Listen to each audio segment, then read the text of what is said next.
بسم اللہ الرحمن الرحیم الحمد للہ رب العالمین والصلاة والسلام علی اشرف الانبیاء والمرسلین وعلی آلہ وصحبہ اجمعین۔ گنتی کے اعتبار سے میں نے کل اور پرسوں بھی 21ویں کو 20واں کہہ دیا تھا، آج ہمارا 23واں درس ہے۔ ایک ہمارا تمہیدی درس تھا اور اس کے بعد جو ہمارے باقاعدہ دروس شروع ہوئے تو اس اعتبار سے اس کو شامل کر کے یہ 23واں درس ہے قواعد زبان فارسی کا۔ الحمدللہ ثم الحمدللہ، چونکہ ہمیں یہ ایڈوانٹیج حاصل ہے کہ اس میں چونکہ اگر کوئی چھوٹے طلبہ ہوتے تو پھر ہمارے لیے ذرا مشکل ہوتی، تو چھوٹے طلبہ کے حوالے سے بھی یہ دروس بالکل ان کے لیے مناسب ہوں گے، کیونکہ جب یہ کورس کیا جائے تو پھر باقی سارے کام چھوڑ دیے جائیں نا۔ یہی اگر کورس کیا جائے تو 24 گھنٹے میں اس کو کور کرنا کسی بھی سبق کو مشکل نہیں۔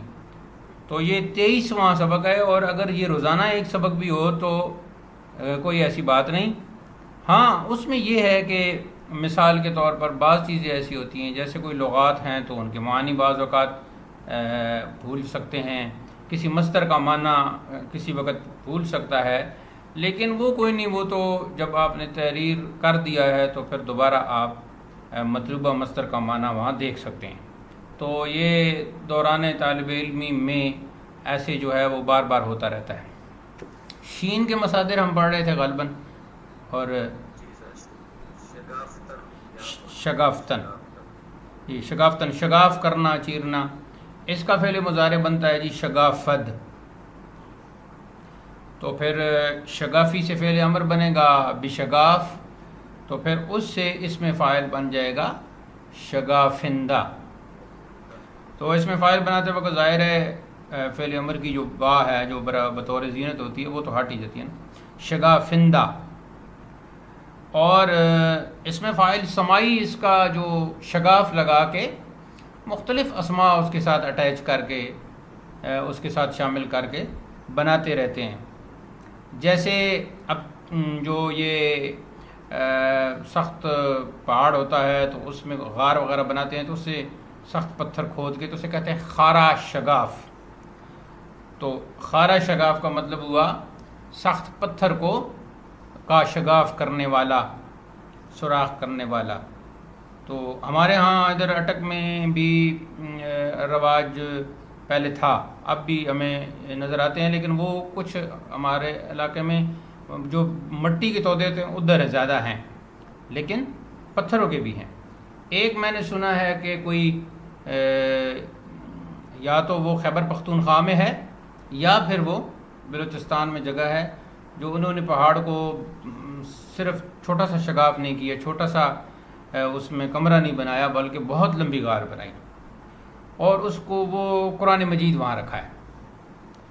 تو میرے خیال میں دروازے سے انٹر ہوتی قرآن پاک شروع ہو جاتے ہیں، اور آگے جہاں تک وہ ہے وہاں قرآن پاک پڑھے ہیں، اور جہاں تک میری معلومات ہیں اس میں تقریباً ہاتھ کے لکھی ہوئی بھی قرآن پاک ہیں، یعنی پرانے، اور چھپے ہوئے بھی ہیں، اور سطور کے اعتبار سے ہر سطر کے قرآن پاک ہے۔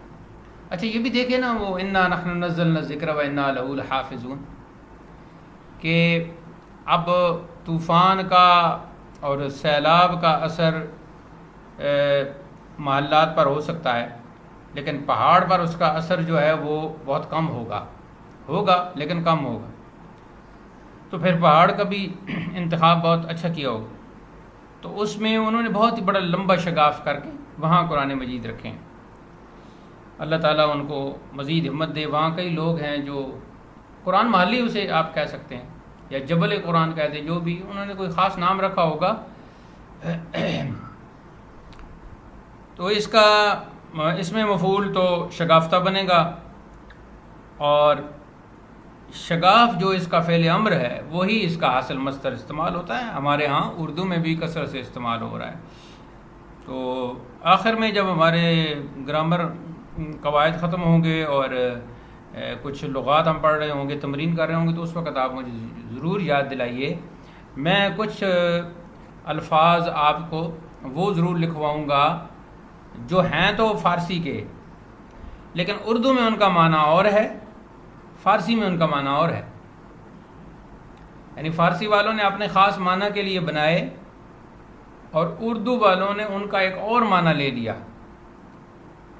تو اس سے ہمیں یہ ایک مغالطہ ہو جاتا ہے کہ یہ فارسی میں بھی یہی معنی ہوگا، جبکہ 2021 کی میں بات کر رہا ہوں. 2021 میں بھی ان الفاظ کے فارسی میں معنی اور ہی ہیں، اردو والوں نے اور بنائے ہوئے ہیں. تو اس کا خاص کر ترجمہ کرتے وقت یا کسی کتاب فارسی کتاب پڑھتے وقت بہت ہی انسان گمراہ ہو سکتا ہے. تو اس کی ایک فہرست ضرور انشاءاللہ ہم بنائیں گے. اگلا مصدر جی، شگفتن. یہ کچھ لوگ اس کو شین کے نیچے زیر بھی پڑھ دیتے ہیں، شگفتن بھی کہہ دیتے ہیں. مجھے کچھ اچھا نہیں لگ رہا کہ زیر سے آغاز ہو. کبھی کبھی زیر سے آغاز ہوتا بھی ہے فارسی میں. تو شگفتن بھی کہتے ہیں، شگفتن بھی کہتے ہیں، کھلنا. اور تو اگر زبر پڑھیں گے تو شگفت، اور اگر زیر پڑھیں گے تو شگفت، اس کا فعل مضارع بنے گا. مشتقات اس کے کم استعمال ہوتے ہیں، لیکن قیاسی طور پر اس کے یہی استعمال ہوں گے. تو پھر شگفت سے شگفندہ اس میں فاعل بن جائے گا، کھلنے والا. تو چونکہ یہ پھول اور کھلنے والی چیزوں کی طرف اشارہ ہے تو مشتقات کم استعمال ہوتے ہیں، لیکن قیاسی طور پر ہمیں پتہ ہونا چاہیے شگفندہ یا شگفندہ. اور ظاہر ہے اس میں مفعول تو شگفتہ یا شگفتہ بن جائے گا. اور شگفت یا شگفت جو اس کا فعل ماضی بنتا ہے وہ عموماً حاصل مصدر استعمال ہوتا ہے.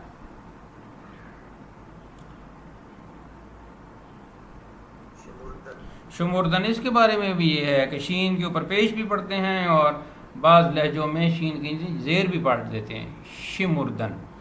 تو شمردن بھی ہے، شمردن بھی ہے. تو شمارد اس کا فعل مضارع بنتا ہے اور شمارد میں شین کے اوپر پکی پیش ہے، تو اس کو شمارد کو نہیں پڑھتا، شمارد ہی پڑھتے ہیں.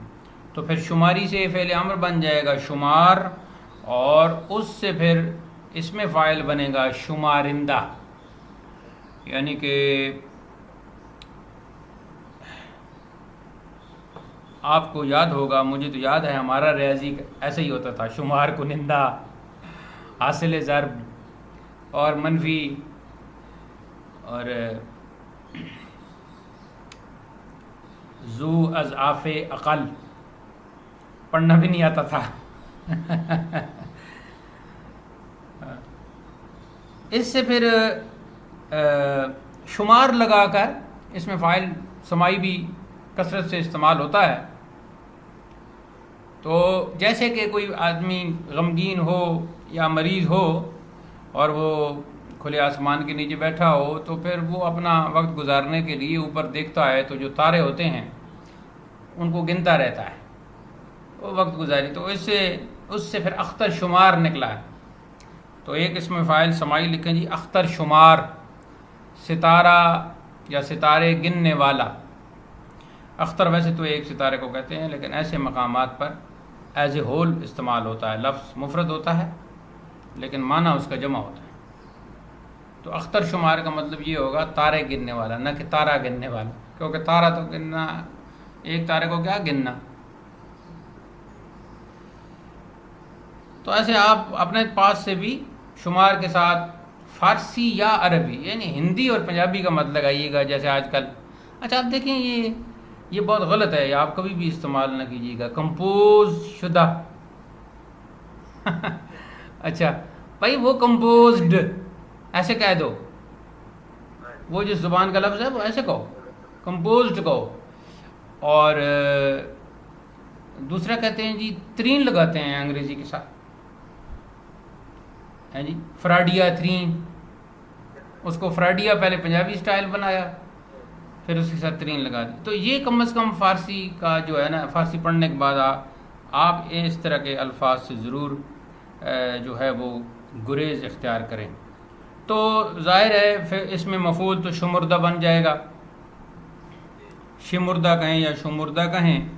اور جو میں نے کہا کہ شمار لگا کر اس میں فاعل سمائی بناتے رہتے ہیں، تو شمار ہی اس کا جو فعل امر ہے یہ حاصل مصدر بنتا ہے. تو حاصل مصدر بھی شمار ہی ہوگا. جیسے کہتے ہیں کہ بھئی شمار کرو، ٹھیک ہے جی، یہ روٹیاں شمار کرو، بندے شمار کرو، تو اس اعتبار سے. اگلا مصدر جی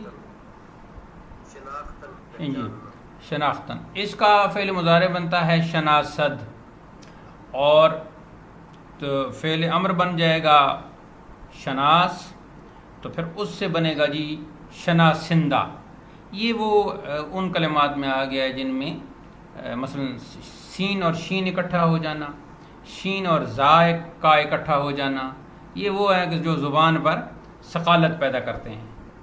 حروف میں ثقالت نہیں ہے، شین اپنی جگہ درست ہے، زا اپنی جگہ درست ہے، لیکن جب اکٹھے ہوتے ہیں تو پھر وہاں یہ ثقالت پیدا کرتے ہیں. شناسندہ، جو اہل زبان ہوتے ہیں وہ کسی حد تک ثقالت کو دور کر لیتے ہیں اپنے لہجے کے حوالے سے، کیونکہ ان کی اپنی زبان ہوتی ہے، تو خود ہی انہوں نے ایک لفظ بنایا، خود ہی اپنی زبان سے ادا کر رہے ہیں. لیکن دوسرا جب شخص ہوتا ہے، مثلا اب کوئی اور بندہ آ جائے تو وہ پنجابی کے لفظوں کو ادا نہیں کر پاتا، بہت مشکل اس کو ہوتی ہے، اور ایسی سرائکی کو بھی ادا نہیں کر پاتا، وہاں تو ڈال بہت زیادہ ہے. اب اس میں فاعل سمائی اس کا ایک بہت چلتا ہے شناسا، یعنی تو شناسا کیسے بنا؟ یہی فعل امر کے ساتھ الف کا اضافہ کیا، جو ہم پڑھا ہیں نا پہلے اس میں فاعل کے قوانین قواعد، تو اس میں یہ تھا، تو الف لگا کے شناسا اس میں فاعل سمائی بنا لیتے ہیں. اچھا، اس میں فاعل سمائی میں ترکیبی جو ہے وہ شناس کے ساتھ کوئی اسم لگا کے بنا لیتے ہیں جی، جیسے مردم شناس، آپ نے کیا کہا؟ خدا شناس، حق شناس زیادہ استعمال ہوتا ہے، حق شناس، اور مردم شناس بھی استعمال ہوتا ہے. تو پھر بنا لیتے ہیں بہت سارے. اس میں مفعول تو ظاہر ہے شناختہ آئے گا، اور جو اس کا فعل ماضی ہے شناخت، وہ حاصل مصدر کے طور پر استعمال ہوتا ہے کثرت سے، جبکہ اس کے ساتھ ساتھ ہی کوئی پرسنٹیج تھوڑی سی کم ہوگی، شناسائی بھی استعمال ہوتا ہے. دونوں ہی حاصل مصدر ہیں، شناخت بھی اور شناسائی بھی. تو شناسائی تو حقیقی حاصل مصدر ہو گیا، اور شناخت جو ہے وہ فعل ماضی بطور حاصل مصدر ہو گیا.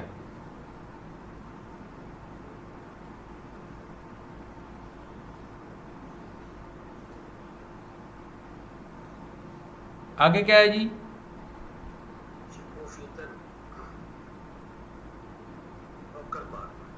شکوخیدن،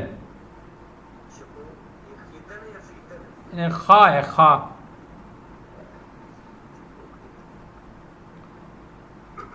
اس کا فعل مضارع بنے گا جی شکوخد. اچھا، اس میں دونوں معنی ہیں، خود ٹھوکر لگ جائے یعنی ٹھوکر کھانا بھی اس کا معنی ہے، اور کسی دوسرے کو ٹھوکر مارنا بھی ہے، دونوں معنی ہیں.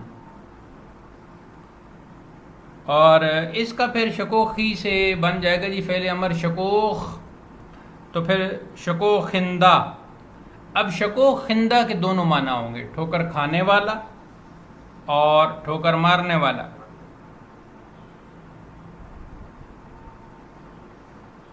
چاہے وہ بھاٹی گیٹ کے پاس ہو یا ٹھوکر نیاز بیگ کے پاس ہو.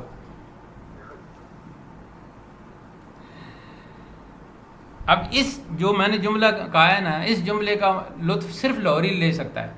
اب ملتان میں بیٹھا ہوا یا ہندوستان میں بیٹھا ہوا وہ نہیں لطف لے سکتا. یہی وجہ ہے ہر زبان کے ادب کی بھی. جو لطف استاد داغ لے رہے ہیں دہلی میں بیٹھ کر، وہ یہاں بہت کم لوگ ہوں گے. ٹھیک ہے جی. یہ صاحبزادہ نصیر الدین نصیر صاحب کا رحمۃ اللہ علیہ، ان کا یہ خیال تھا کہ شاید میں استاد داغ کی جگہ ہوں، اور وہ مجھے بہت داد دیتے. ٹھیک ہے، وہ کہہ سکتے ہیں، سوچ سکتے ہیں. تو اگر ایسی بات ہو بھی تو بہت کم ہی یہاں ہوگا، لیکن وہاں وہ جو لطف لے رہے ہیں زبان کا، اور وہ جو عام بازار کی زبانوں میں بھی بعض مصروں میں بھی انہوں نے جمع کیا ہے. یعنی اگر کوئی چاہتا ہے کہ مجھے مصرع کہنا آ جائے تو استاد داغ سے سیکھے. اگر کوئی کہے کہ مصرع کیسے کہا جاتا ہے، مصرع کیا ہے، صاف ستھرا فصاحت و بلاغت سے بھرا ہوا مصرع اگر کہنا ہے تو وہ استاد داغ کو پڑھے، اور اتنا استاد داغ کو پڑھے کہ استاد داغ کو یاد ہی کر لے. ستم ہی کرنا، جفا ہی کرنا ہے جی، نگاہ الفت کبھی نہ کرنا، تمہیں قسم ہے ہمارے سر کی، ہمارے حق میں کمی نہ کرنا. ایک ہندو نے اس کو بہت اچھا گایا ہے، آپ اس کو ضرور سنیے. اگلا مصدر جی،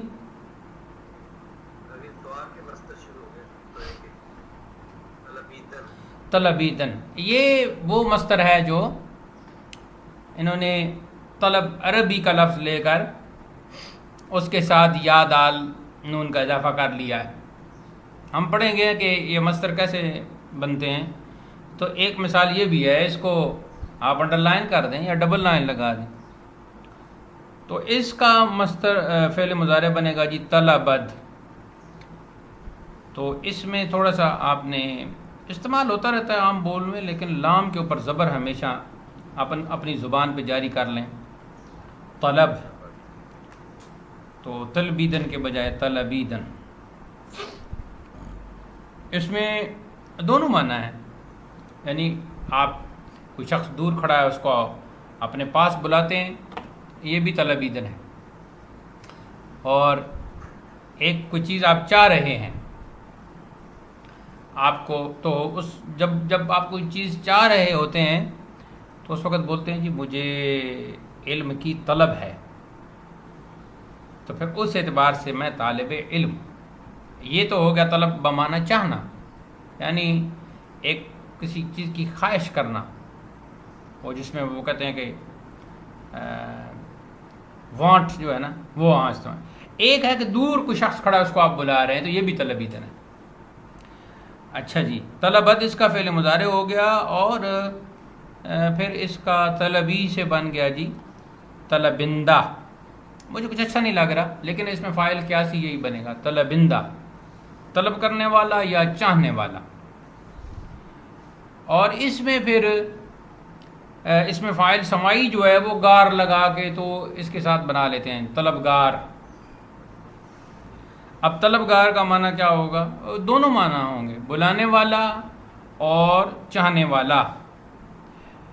اور اس میں مفعول تو ظاہر ہے طلبیدہ بن جائے گا. ساؤنڈ کو اتنا اچھا نہیں لگ رہا، لیکن یہ اسی طرح بنے گا. اور جو اس کا فعل امر ہے طلب، وہی اس کا حاصل مصدر بنے گا طلب. اور حاصل مصدر تو بہت زیادہ استعمال ہوتا ہے، فارسی میں تو ہوتا ہی ہے، اردو میں بھی بہت زیادہ استعمال ہوتا ہے، اور پنجابی میں بھی اس کا استعمال ہوتا ہے. پنجابی کے اہل زبان بھی اس کو انہی دو معنی میں استعمال کرتے ہیں. صاحب طلب کر رہا، صاحب طلب کر رہے، تو وہاں بلانا کا معنی ہو گیا. اور چاہ دی طلب ہے مینو، تو یہ ادھر ہو گیا. ٹھیک ہو گیا جی.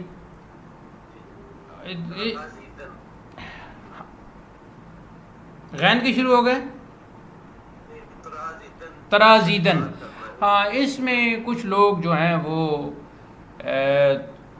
توا جو ہے توئے اس کے نیچے زیر بھی پڑھتے ہیں، ترازیدن بھی پڑھتے ہیں اور ترازیدن بھی پڑھتے ہیں. مجھے ویسے مصدر میں تو زبری مجھے پسند ہے ترازیدن، اور فعل مضارع اس کا بنے گا ترازد. تو پھر صیغہ واحد مخاطب بنے گا ترازی، تو پھر ترازی سے تراز ہو گیا جی فعل امر، تو پھر اس میں فاعل بنے گا ترازندہ. ترازندہ. تو اب جو اس میں فاعل ہے سمائی ہے اس میں اہل زبان تراز لگا کر جو اس کا فعل امر بن رہا ہے تراز، اس کے ساتھ بہت سارے اسماء الحمدللہ،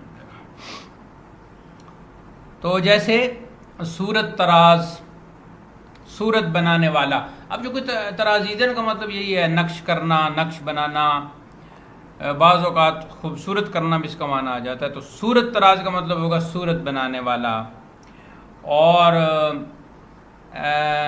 ہم اپنے طور پر لگا سکتے ہیں ہم تراز، ہم بنانے والا یا کہنے والا، نعت تراز، نعت کہنے والا یا نعت بنانے والا، کیونکہ وہ ایک صورت ہی ہے نعت کی بھی. اور جی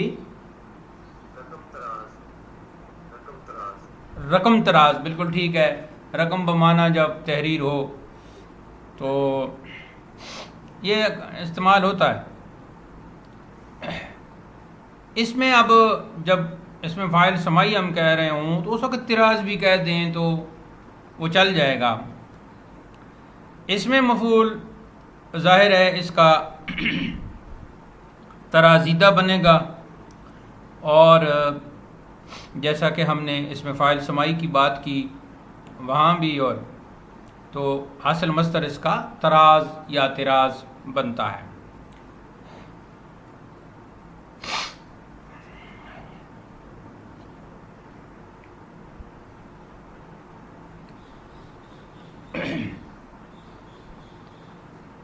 اور ایک اور بھی ہوگا،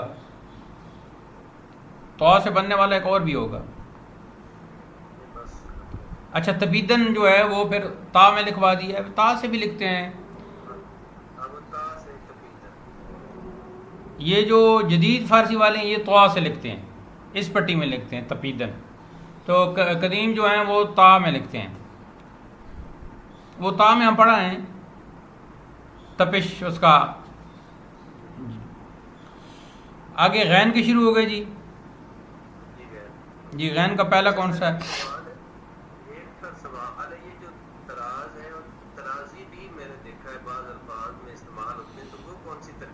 نہیں وہ تو یا لگائیے نا، وہ یا وہ ابھی ہم پڑھیں گے، وہ یا ہے وہ ہم پڑھیں گے، وہ اور اسلوب ہے.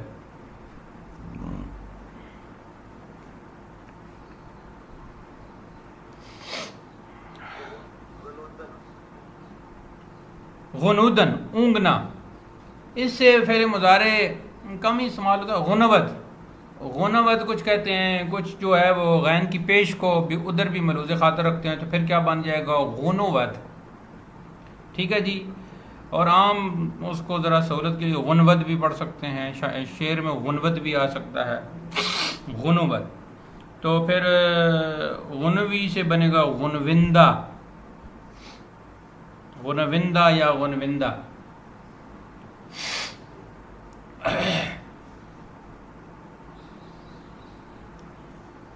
اور باقی اس کے مشتقات جو ہیں وہ اس میں مفعول تو غنودہ ہی بنے گا، تو حاصل مصدر اس کا وہ گی کا اسلوب اس میں شامل کر لیتے ہیں. غنودگی یعنی فعل ماضی کے ساتھ گی لگا لیا، غنودگی. ہمارے اردو میں بھی استعمال ہوتا رہتا ہے، تو جب اونگ آتی ہے تو اس کو غنودگی کہتے ہیں. اگلا مصدر جی غلطیدن، تو شعر میں لام ساکن بھی ہو جائے گا. غلطد اس کا فعل مضارع بنتا ہے جی غلطد، اور شعر میں غلطد بھی کہیں آ جائے گا. اور پھر غلطی، تو غلطی صیغہ واحد مخاطب سے بنے گا جی، یا ہٹ گئی تو رہ گیا غلط، تو غلط بن گیا جی فعل امر. تو پھر نون ساکن اور دا لگایا تو بن گیا غلطندہ، غلطندہ. اب غلطندہ کا مطلب ہوا لوٹنے والا، لیٹنے والا، دونوں معنی ہو گئے، لوٹنا میں بمعنی لیٹنا.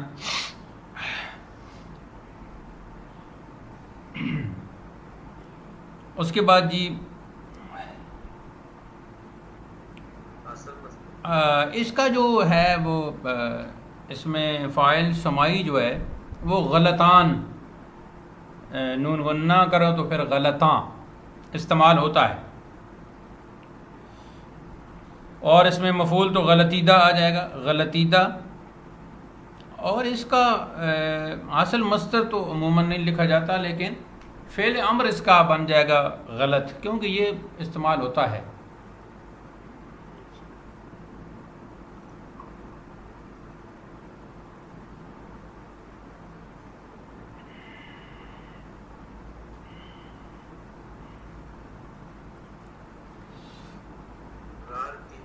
غار تیتن، اس کا جی مضارع بنے گا غار تد.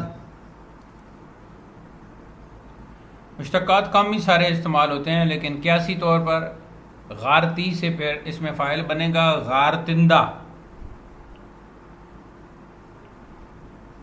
اور اس میں مفعول تو غارتیدہ بن جائے گا. اور حاصل مصدر اس کا جو ہے کہ فعل امر اس کا غارتد، غارتند، غارتی، تو غارت فعل امر بنتا ہے، تو وہی غارت جو ہے حاصل مصدر بھی استعمال ہوتا ہے. یا تو ہم نے غارت گر دی ہیں یہ زمانہ، علامہ اقبال نے فرمایا غارت گر دی ہے یہ زمانہ، یہ زمانہ دین کا لوٹنے والا ہے. اچھا وہ 1938 میں فوت ہوئی ہیں نا، تو 1938 سے پہلے کہہ رہے ہیں غارت گر دی ہے یہ زمانہ، تو اب آپ 2021 کا اندازہ خود کر لیں کہ یہ کس قدر غارت گر دی ہے یہ زمانہ.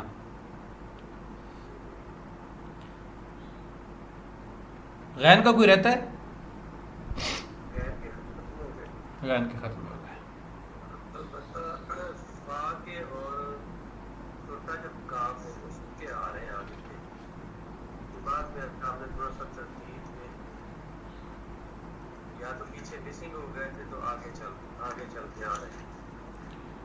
نہیں جی فا کے شروع ہو گئے، فا کے پھر بیچ میں کچھ مسنگ رہ گئے تھے پیچھے، تو وہ آگے آپ نے کروائے تھے درس ہفتم میں.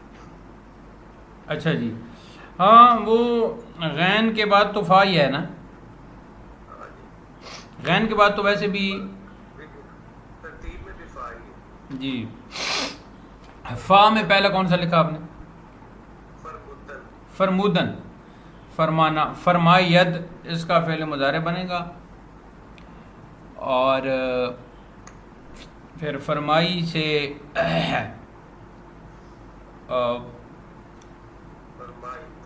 فرمائندہ یا فرمائندہ دونوں چلیں گے، حمزہ بھی چلے گا اور یا بھی، فرمانے والا، حکم دینے والا. اور یہ جو ہے فرما، اسم فاعل سمائی میں فرما لگا کر اس سے پہلے کوئی اسم لگا کر بنا لیتے ہیں اس میں فاعل، جیسے کار فرما، تو کار فرما کا مطلب ہوگا کام فرمانے والا، یعنی کام کا فرمانے والا. اور اس میں فاعل تو فرمودہ ہو جائے گا. اور یہ جو فرما فعل امر ہے، یعنی اس کے بعد حمزہ بھی ہے، تو اس کے ساتھ شین کا اضافہ کر کے حاصل مصدر بنتے ہیں فرمائش. تو فرمائش کا معنی ہوگا فرمانے کا نتیجہ. تو ہم اردو میں بھی استعمال کرتے ہیں کہ انہوں نے آپ سے دیسی مرغ کھلانے کی فرمائش کی ہے. ٹھیک ہے جی.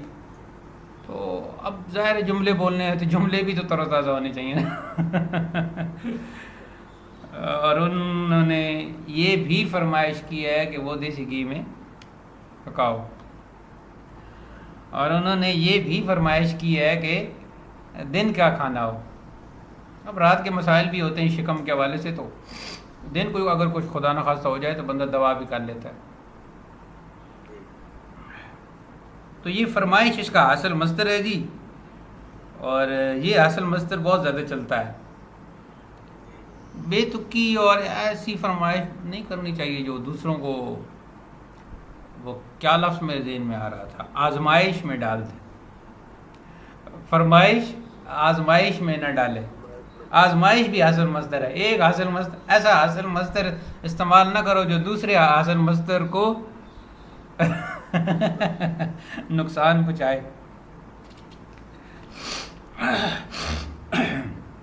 ابھی مجھے چھینک آئی ہے اور کچھ آغاز زکام ہے, بس اللہ محفوظ ہی رکھے. کہتے ہیں یہ بہتر ہوتا ہے تو, لیکن یہ ایک دورانی ہے, اس کا بڑا عجیب سا ہوتا ہے. اگلا جی فرستادن. اس کا جو ہے نا کچھ لوگ فا کے نیچے زیر بھی پڑھ دیتے ہیں, فرستادن. تو اس کو بنے گا جی فرستد, فعل مضارع بنے گا فرستد.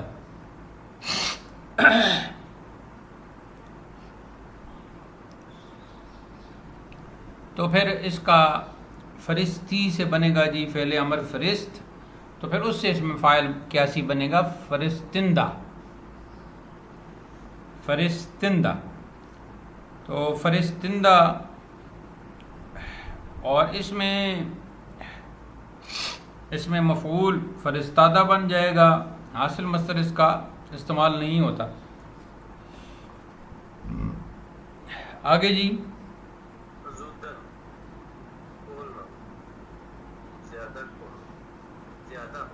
زیادہ ہونا, فزودن زیادہ ہونا. اس کا فعل مضارع بنے گا جی فزاید. تو پھر فضائی سے فضا اندہ اس میں فاعل بن جائے گا. یا کے ساتھ بھی استعمال کرتے ہیں, فضا اندہ یا فضا یندہ.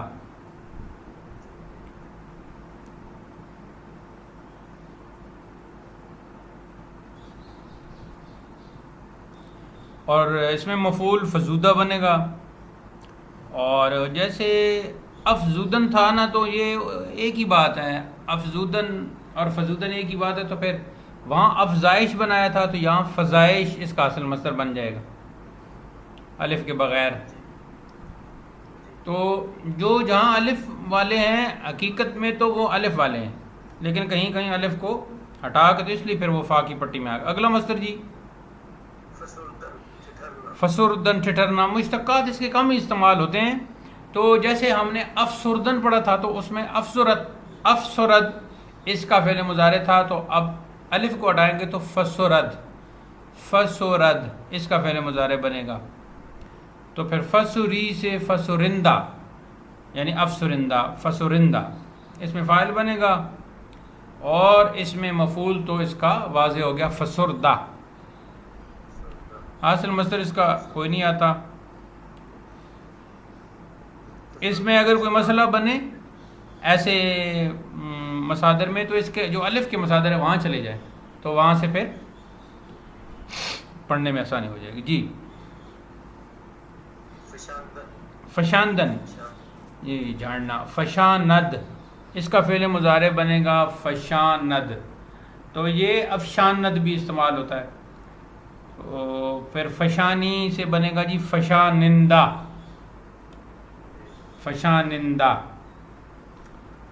تو اس کا اس میں فاعل سمائی بھی فشان لگا کے ہم پڑھیں گے, تو ہمارے ہاں نون غنہ بھی چل جائے گا فشاں. تو کچھ بنا لیتے ہیں, جیسے وہاں در افشاں بتایا تھا نا, تو یہاں در فشاں کر لیں.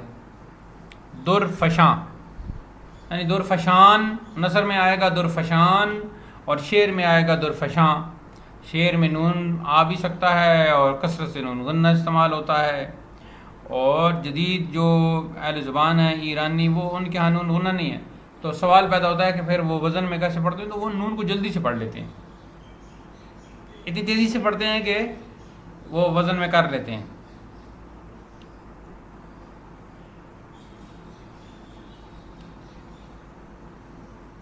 میں غالباً 5ویں 6ٹھی کلاس میں تھا, تو میں نے کہا تھا درین دنیا شہا جز تو ندی دم مامنو ماوا. تو اس میں دریں جو ہے نا, دریں اس کا نون پورا درین دنیا. کلام میرا فارسی کا بہت زیادہ ہے بچپن کا, کچھ بس کوئی بہت جلدی شروع کر دی تھی زبان, اور کچھ ہو بھی جاتا ہے انسان کو کہ وہ جس کثرت سے کلام پڑھے. شادی کو تو خیر پڑھ ہی رہے تھے, لیکن اور بھی کچھ چیزیں اس زمانے میں پڑھیں. تو یہ ہے کہ بعد میں نے اس کو وہ اس طرح نہیں کیا, لیکن ظاہر ہے وہ کلام ہے, اگرچہ اس میں کچھ آگے پیچھے گم بھی ہو چکا ہے، لیکن جو شعر میرے ذہن میں ہے وہ تو ہیں جی۔ فشردن فشردن جیسے کہ ہم نے افشردن پڑھا ہے تو یہ اسی کی طرح ہے، تو وہاں افشرد فعل مضارع بنا تھا تو یہاں فشرد بن جائے گا۔ فشرد سے پھر فشوری، فشرندہ، وہاں افشرندہ یہاں فشرندہ، اس میں فاعل بن گیا، اور اس میں مفعول فسردہ کی طرح فشردہ، اور حاصل مصدر اس کا جو ہے فشار استعمال ہوتا ہے۔ یہ جو ہم نے فعل امر ہے اس کا فشری، تو پھر وہاں الف کا اضافہ کر کے فشار، تو فشار کا مطلب یہی ہوگا یعنی کہ نچوڑنے کا نتیجہ۔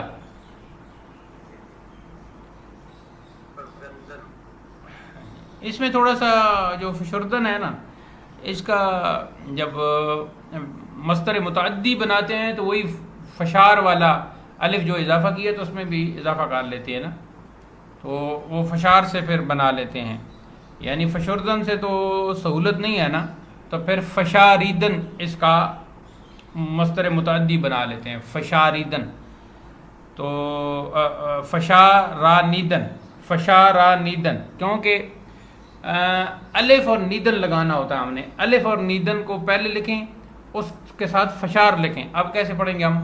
فشارانیدن، فشارانیدن کا مطلب ہوگا دوسرے آدمی کو کمبل اور وہ چادر دینا کہ یہ نچوڑو، یہ عمل۔ تو چونکہ افشردن ہو یا فشردن ہو اس میں سے یہ بن نہیں سکتا تھا تو پھر یہ طریقہ اختیار کیا گیا۔ آگے جی،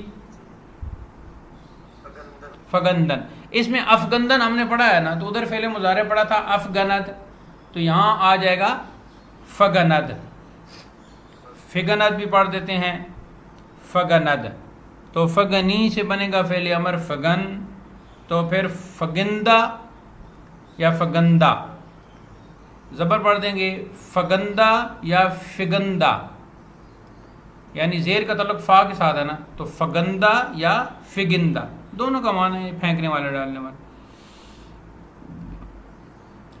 اور اس سے پھر فگن یا فگن لے کے تو اس میں فاعل سمائی استعمال ہوتا رہتا ہے، جیسے سایہ فگن۔ اب سایہ فگن کا معنی ہوگا سایہ ڈالنے والا۔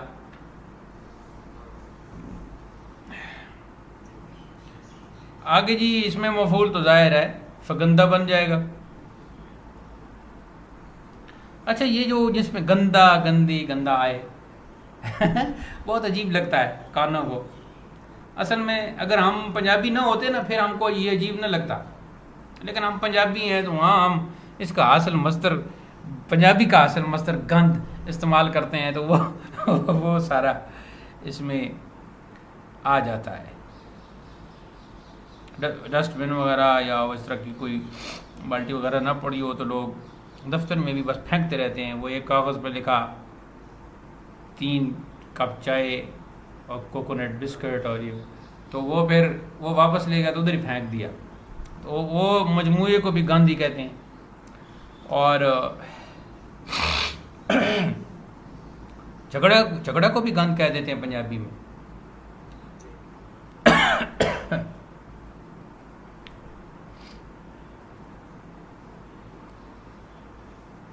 یہ نویں نو آئی سارا گند پایا سے۔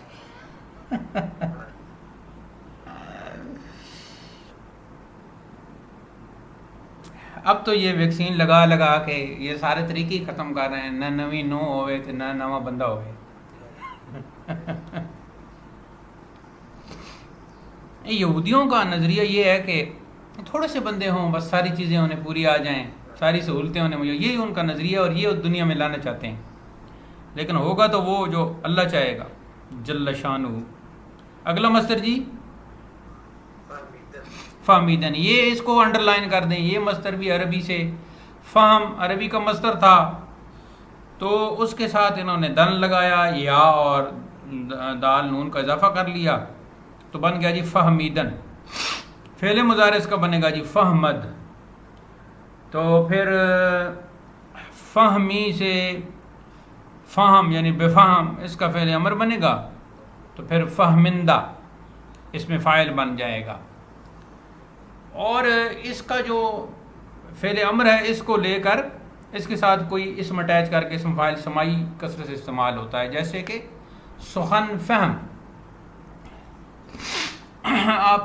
ہم تو حمد فہم بھی کہہ سکتے ہیں، نعت فہم بھی کہہ سکتے ہیں، شعر فہم بھی کہہ سکتے ہیں، درس فہم بھی کہہ سکتے ہیں. اس طرح کے ہم اس میں فاعل سمائی بہت سارے بنا سکتے ہیں. سخن فہم عام چلتا ہے اور شعر فہم بھی چلتا ہے. میری کتاب ہے وہ ابھی چھپی نہیں ہے، شعر فہمی کے اصول.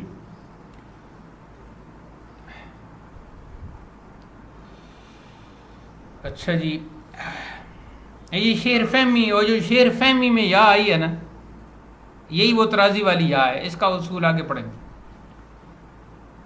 تو اس میں مفعول تو ظاہر ہے فہمیدہ، اور جو فعل امر ہے اس کا یہی حاصل مصدر کے طور پر استعمال ہوتا ہے، یعنی سمجھنے کا نتیجہ.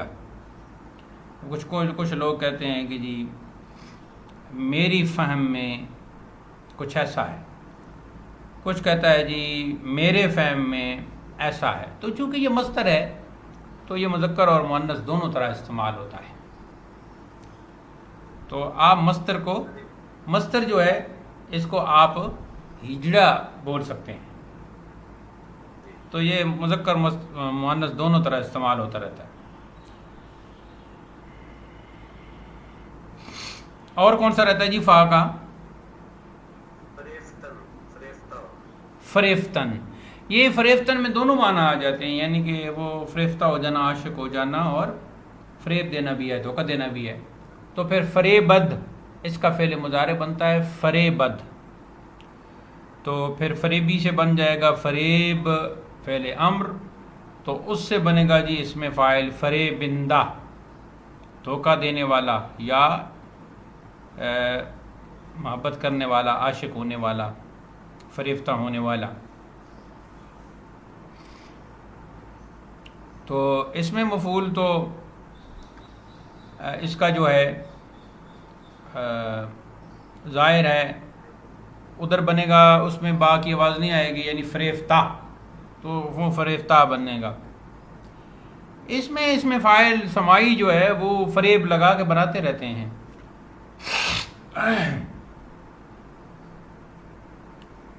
اب پہلے پتہ نہیں میں نے اس پہ کوئی بات کی ہے کہ نہیں. فریب لگا کے بنا لیتے ہیں، جیسے دل فریب. اب دل فریب کا معنی وہی اس میں فاعل والا ہوگا، دل کو فریب دینے والا یا دل کو فریفتہ کرنے والا. یعنی کہ اب ایک منظر ہے تو وہ منظر، اس منظر نے آپ کے دل کو اپنی طرف کھینچا تو آپ کہیں گے دل فریب منظر ہے، دل فریب منظر ہے. دل فریب اسٹیج ہے. کل والا تو جانسوز اسٹیج ہے. مشکل آفرین اسٹیج ہے. مشکل آفرین بھی لکھ لیں، مشکل آفرین اسٹیج ہے، مشکل پیدا کرنے والا.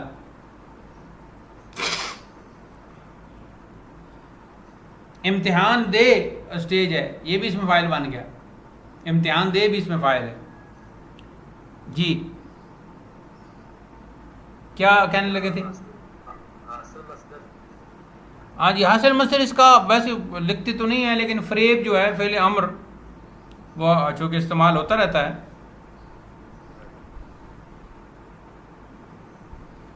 وہ چونکہ اتنا مشکل آفرین تھا کہ لوگ اوپر تک چڑھ گئے تھے.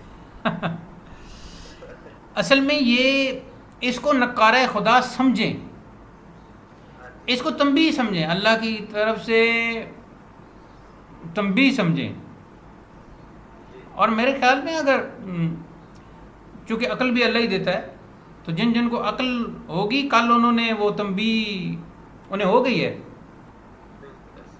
جب وہ کہتے ہیں کہ کوئی مولوی صاحب بعد میں آئے تو انہوں نے یہ نعرہ لگایا تاجدار ختم معصومیت، اور انہوں نے کہا کہ یہی عقیدہ ہے سب کا. اور ظاہر آپ کو پتہ ہے جو بھی مولوی صاحب تھے تو جب وہ یہ کہہ چکے تو معاملہ ختم ہوا. تو اس کا مطلب یہ ہے کہ اگر آپ تصرف کے قائل ہیں تو داتا صاحب نے کہلوا کے بات کلیئر کر کے چھوڑا. ہاں جی بالکل ایسے ہی. جی فتادن. فتادن. ہاں جی فتادن جو ہے یہ اس میں آ گیا افتادن جو ہم نے پڑھا ہے نا جی الف میں, تو وہاں فعل مضارع پڑھا تھا افتد, تو یہاں پھر آ جائے گا فتد. الف غائب ہو گیا. مشتقات اس کے کم استعمال ہوتے ہیں, لیکن اس کا فتد, فتند, فتی سے بیر بنے گا فتندہ. ٹھیک ہے جی, وہاں جیسے افتندہ. اور اس میں مفعول تو ظاہر ہے فتادہ بن جائے گا. تو حاصل مصدر اس کا کوئی نہیں استعمال ہوتا. ویسے ادھر جو ہے وہ افتاد استعمال کرتے ہیں, تو ہو سکتا ہے کہیں فتاد استعمال ہوتا ہو,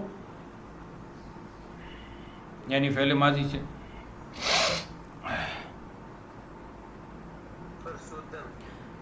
فرسودن, اس کا فعل مضارع بنتا ہے جی فرساید.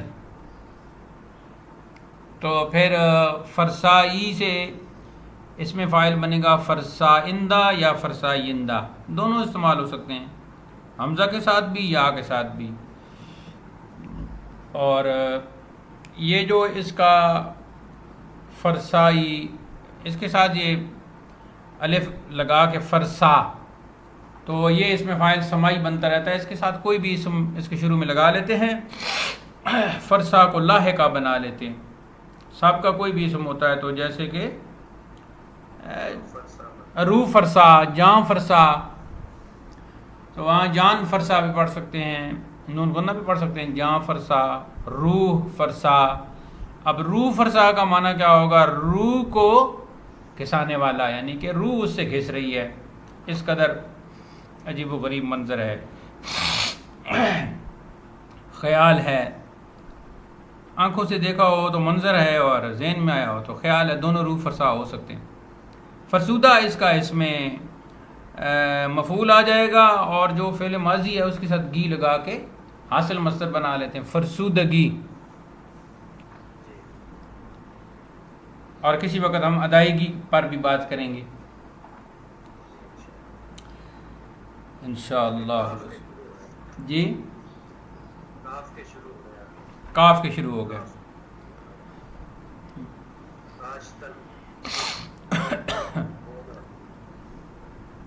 ایک تو سین کے ساتھ پڑھا آپ نے, کیا بولا ہے؟ بونا. ہاں جی, اس سے جو فعل مضارع بنتا ہے وہ بنتا ہے کارد, را کے ساتھ. تو پھر کارد, کارند, کاری, کاری سے کار فعل امر بنا, تو اس سے پھر بنا جی کارندہ. اس میں فاعل بن گیا کارندہ, تو کارندہ کا معنی ہوا کاشت کرنے والا. اور اس میں فاعل سمائی اس کا بہت استعمال ہوتا ہے, کار لگا کے. تخم کار, بیج کاشت کرنے والا.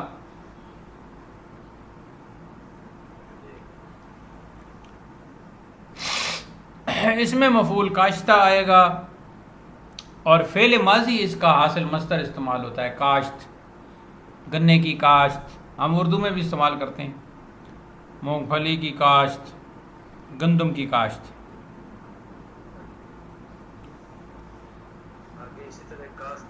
کاستن دونوں معنی ہو گئے, گھٹنا, گھٹانا. تو کاستن جو ہے نا جی, اس کا فعل مضارع بنتا ہے کاہد. یہ غالباً آگے ہم نے پڑھا ہے. تو کا ہی سے بنے گا کاہندہ. تو اس میں مفعول تو اس کا واضح ہے کاستہ. کاہندہ کے دونوں معنی ہوں گے, گھٹنے والا اور گھٹانے والا. جی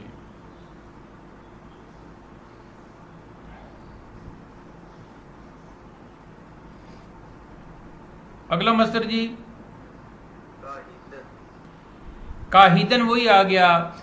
کاستن اور کاہیدن مترادف ہیں, اور اس کے مشتقات وہی ہو گئے. البتہ اس میں اس میں مفعول کاہیدہ آئے گا، اور یہاں حاصل مصدر جو ہے کاہش،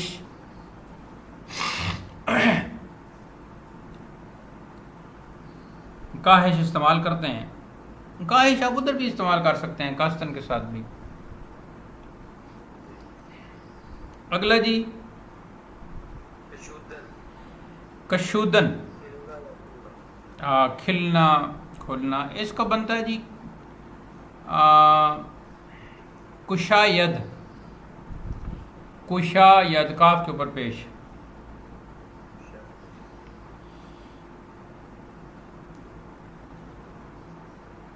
کشاید کا پھر آگے کشائی سے کشائندہ.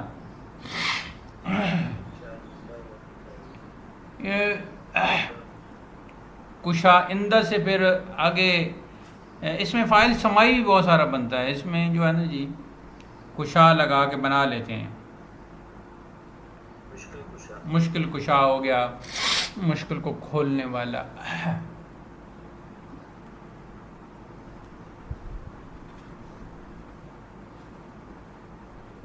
اصل میں کشادن جو ہے نا جی، کشادن وہ لکھوایا ہوگا. کشادن اور کشودن ایک ہی بات ہے، تو اس کا بھی کشاید ہی بنے گا، اس کا بھی کشاید ہی بنے گا. ادھر بھی مشکل کشا آپ کہہ سکتے ہیں، ادھر بھی مشکل کشا کہہ سکتے ہیں. اگر آپ صرف کھلنا کے معنی میں اس کو لیں نا تو پھر یہاں اس کے باقی مشتقات چھوڑ دیں تو کشادن، لیکن کشودن کھولنا کے معنی میں بھی آتا ہے، لیکن اگر کھلنا کے معنی میں لیں تو پھر باقی مشتقات کشادن کے ساتھ اٹیچ کر دیں، یعنی مشکل کشا کو کشادن کے ساتھ لے جائیں. یہ فرق ہوگا کہ ادھر اس میں مفعول بنے گا کشادہ، تو اس کا ظاہر ہے کشودہ. حاصل مصدر اس کا تو استعمال نہیں کرتے اس طرح، لیکن یہ ہے کہ فعل ماضی کے ساتھ گی لگا دیتے ہیں بعض اوقات، کشودگی، کشودگی.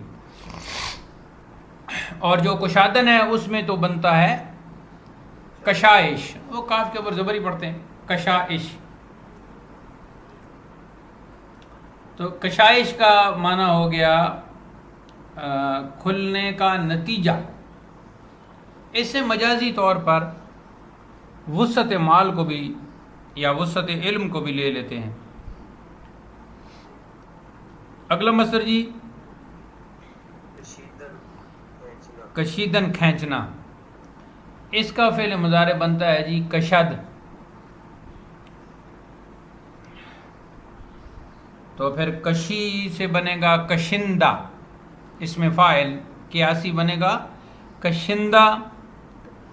اور اس میں فاعل سمائی میں یہ کشان یعنی کشاں، اس کے ساتھ کوئی لفظ لگا کے جیسے گردن، کشاں گردن کھینچنے والا، وہ بلکہ کش بھی لگا کے بنا لیتے ہیں، گردن کش بھی آپ کہہ سکتے ہیں. گردن کش کا معنی بھی ہوگا گردن کھینچنے والا، اور گردن کشان، اور نون غنہ پڑھیں گے تو گردن کشاں، اس کا معنی بھی ہوگا کھینچنے والا. تو اس میں مفعول تو ظاہر ہے کشیدہ بنے گا، کھینچا ہوا. اور پہلے بھی میں نے آپ کو بتایا کہ اس کا حاصل مصدر وہی فعل امر سے شین کا اضافہ کر کے کشش.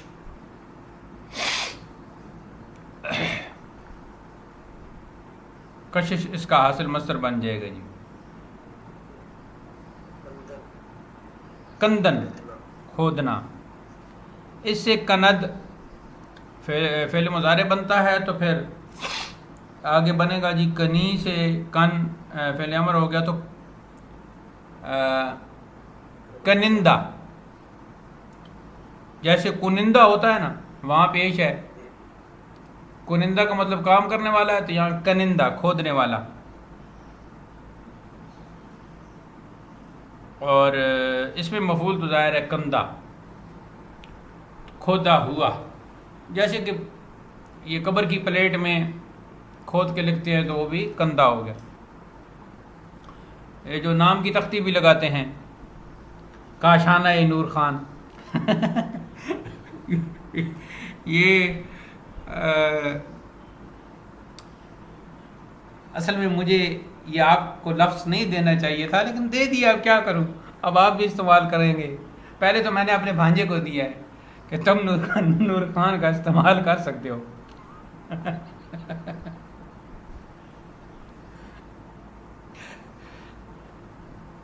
اچھا مجھے بہت عجیب لگتا ہے یہ جو خاص کر عربی لفظ، اور بہت ہی پیارا عربی کا لفظ ہو نا، اس کے ساتھ خان لگا کے بہت عجیب لگتا ہے۔ اب نور کا لفظ دیکھیں کتنا خوبصورت ہے۔ وہ ادھر کا وزیرستان کا ایک لڑکا تھا، کسی زمانے میں اس کے ساتھ میرا وہ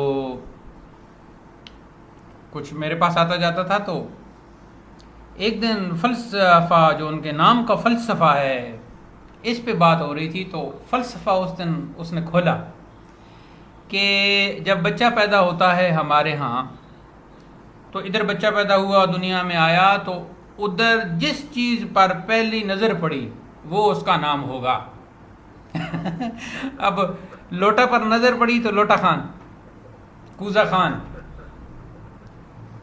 تلوار پہ نظر پڑی تو تلوار خان۔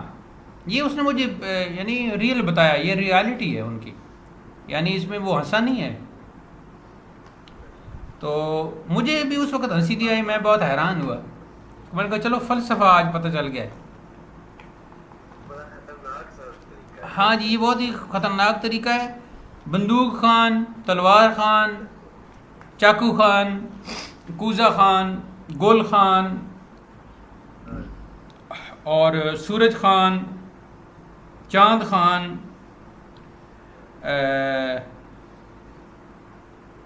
اور ان کی جو پشتوں میں کچھ چیزوں کے نام ہوتے ہیں نا، اس طرح بھی انہوں نے بنائے ہیں۔ بعض پٹھانوں کے نام آپ کو سمجھ ہی نہیں آئیں گے۔ تو خیر ہم کوئی اعتراض نہیں کر رہے، ہم تو یہ ان کی فلسفی بیان کر رہے ہیں کہ یہ ان کا نام رکھنے کا ایک انداز ہے۔ آگے جی، کندہ پہ پہنچے تھے ہم، کندہ۔ اچھا بس وہ چونکہ 57 منٹ ہو گئے ویڈیو کے، تو وہ پھر کٹ جائے گا ویڈیو، تو کل انشاءاللہ باقی پڑھیں گے۔ اب دعا کریں کہ میری طبیعت بحال ہو، اور کل کی کلاس جو ہے وہ میں فجر کی نماز سے پہلے دعا کرتا ہوں کہ کلاس میری ٹھیک لگنی چاہیے، دن کا جو بھی پڑھنے پڑھانے کا سلسلہ ہے، کیونکہ اس میں پھر ایک کنٹینیوٹی اگر نہ ہو تو ایک عجیب سا سلسلہ ہو جاتا ہے۔ اللہ تعالیٰ کی طرف سے خیر ہو تو انشاءاللہ کاف کے جو رہتے ہیں وہ کل ہم پڑھیں گے۔ آج کا درس اختتام پذیر ہوا۔ وآخر دعوانا الحمدللہ رب العالمین، والسلام علیکم ورحمۃ اللہ۔